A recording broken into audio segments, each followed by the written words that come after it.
જિલ્લાના લીંબડીનગરમાં રામનવમી પર્વ નિમિત્તે ભગવાન શ્રી રામની ભવ્ય શોભાયાત્રા નીકળી મોટી સંખ્યામાં શ્રદ્ધાળુઓ ઉમટી પડ્યા।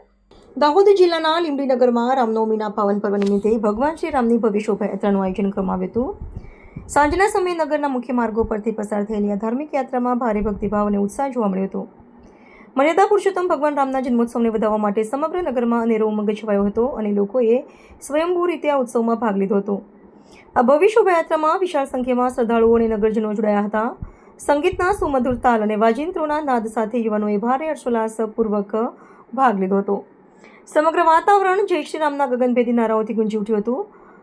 યાત્રા નગરના જે વિસ્તારોમાંથી પસાર થઈ ત્યાં સ્થાનિક વેપારીઓ અને રહેવાસીઓ દ્વારા ભારે ઉમંગથી પુષ્પવર્ષા કરીને ભગવાન શ્રી રામનું ભવ્ય સ્વાગત તથા અભિવાદન કરવામાં આવ્યું હતું, જેનાથી સમગ્ર નગર ભક્તિમય બની ગયું હતું।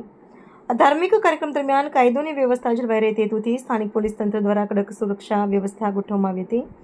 સઘન પોલીસ સુરક્ષા વચ્ચે કોઈપણ પ્રકારની અનિચ્છનીય ઘટના વિના સમગ્ર શોભાયાત્રા અત્યંત શાંતિપૂર્ણ અને ધાર્મિક માહોલમાં સંપન્ન થઈ હતી। નગરજનોએ એકતા અને શ્રદ્ધાનું ઉત્તમ ઉદાહરણ પૂરું પાડીને પાવન પર્વની ઉત્સવની શાંતિપૂર્ણ રીતે ઉજવણી કરી હતી।